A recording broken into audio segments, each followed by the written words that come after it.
Hello friends! Farming in Stardew Valley is a great way to learn patience as you wait for your seeds to gradually grow into crops. But sometimes you just need to get your hands on a pair of soft, juicy melons as soon as possible. Well, maybe Speed-Gro can help you out. No. This isn't the mail order prescription that Pierre secretly keeps stashed in his bedroom. Believe it or not, this is actually a type of fertilizer.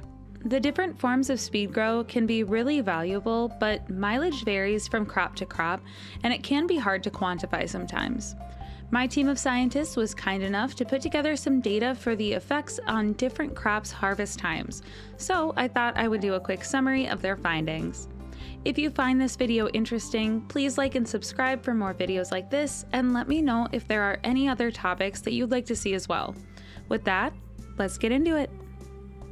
Speed-Gro comes in 3 varieties: Basic, Deluxe, and Hyper, which, according to their tooltips, increase crop growth rates by 10, 25, and 33% respectively. These also stack additively with the 10% boost from the agriculturist profession, but how accurate are those numbers really? Well, since crops only grow in one-day increments with rounding or truncating of numbers in the game code, sometimes 35% could mean 35%, or it could mean 67%. Let's take a look at some of the numbers and I'll show you what I mean. Here's a table of all of the possible harvest times with the baseline all the way up to the maximum of 43% growth speed increase of Hyper Speed-Gro with Agriculturalist. If we plot all of these out, you can see the general trend, but you may notice that the lines aren't smooth and there are a number of overlaps for crops with different base growth speeds. This goes back to how the code deals with truncating numbers. If the total harvest time is reduced any amount past a whole number, then it will essentially be rounded down, which generally mean that you get more value from the growth rate increase listed for each form of Speed-Gro. This also means that it may disproportionately affect crops with certain base growth timeframes. Let's normalize these times relative to the baseline for each timeframe. From this, we can see which crops get the most benefit from each Speed-Gro combination. You may notice that some crops really separate themselves from the pack. In particular, crops with a shorter growth time see relatively big effects, even from the lowest level of Speed-Gro. There are a few combinations that do exceptionally well, so let's just highlight some of the best ones. Carrots are the fastest crop and the only one with a baseline of 3 days. Even the basic fertilizer will knock a day off the total, giving carrots a 33% speed boost with any fertilizer. After that, it stays flat until you add in Agriculturist to Deluxe or Hyper Speed-Gro, which will drop carrots to a single day for growth. This is a pretty crazy boost, and it makes carrots the fastest farming experience generator in the game if you're willing to set up that combo. Although, if you've got Agriculturalist, you really only need experience until you complete Mastery. Of course, carrots have their issues with seed availability too, so you'll probably need a decent supply of seed makers to keep carrots growing at that rate, and it will mean daily upkeep too. Being a low-value vegetable also means they won't perform as well as a lot of other crops for profits from artisan processing. 4-day harvest crops also do really well, and they gain the most of any crop from Hyper Speed-Gro alone, reducing their growth time by 50%. That speed puts bok choy at the number 2 spot for maximizing farming experience. It's also more scalable than carrots with better seed availability, and it's achievable without requiring the agriculturist profession. 5-day crops have the best performance with Deluxe Speed-Gro alone, and also do really well with maxed out Hyper Speed-Gro and Agriculturalist, dropping all the way down to a 2-day harvest.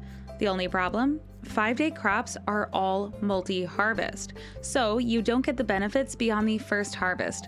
Technically, the Hyper Speed-Gro and Agriculturist is faster to remove the crop and replant it than to wait for the repeat harvest, but it's hard to imagine many times when this is worth the effort. 6-day harvests see good performance around the Deluxe Speed-Gro range and are another crop that can cut their total harvest time in half with Deluxe Speed-Gro if you're willing to take Agriculturalist.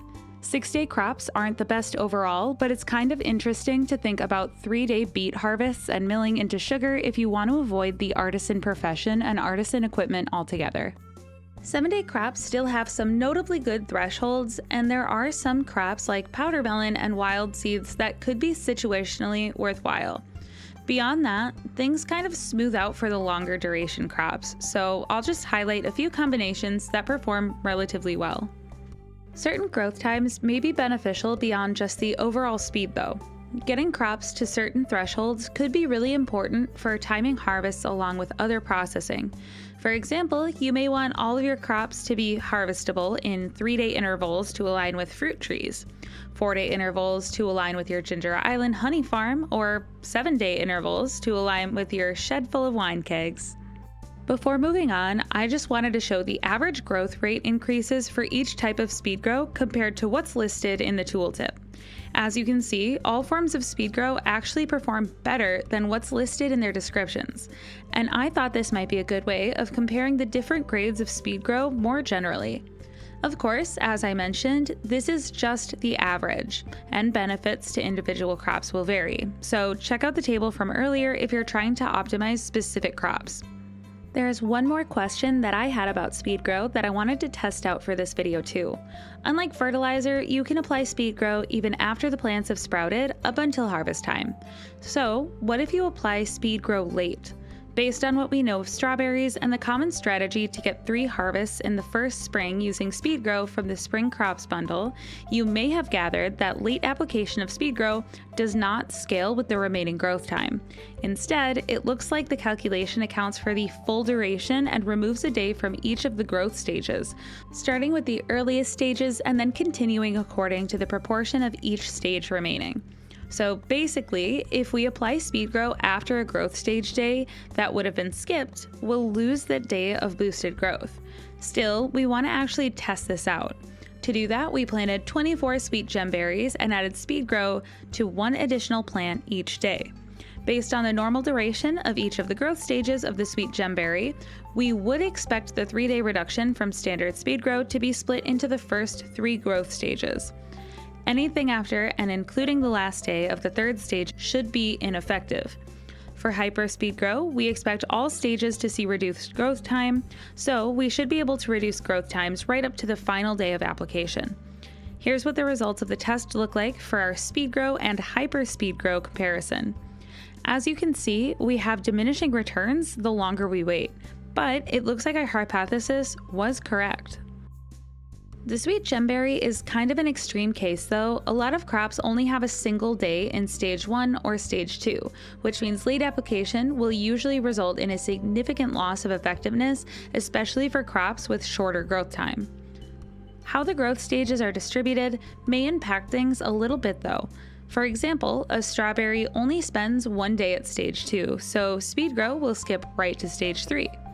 Late application of basic Speed-Gro won't reduce harvest time at all for strawberries, but a spangle, which spends 2 days at stage 2, can get the full benefit of basic Speed-Gro even if you're 1 day late with it.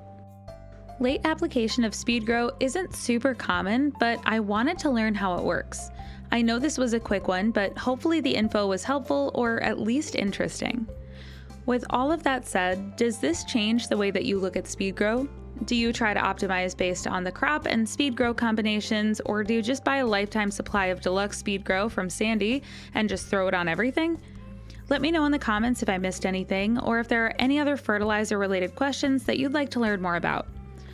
As always, if you appreciate the scientists' work as much as I do, send them some love in the comments too. If you made it to the end, thank you so much for watching. If you enjoyed the video or learned anything new, please give it a like and subscribe, or come say hello on Twitch. Until next time, goodbye!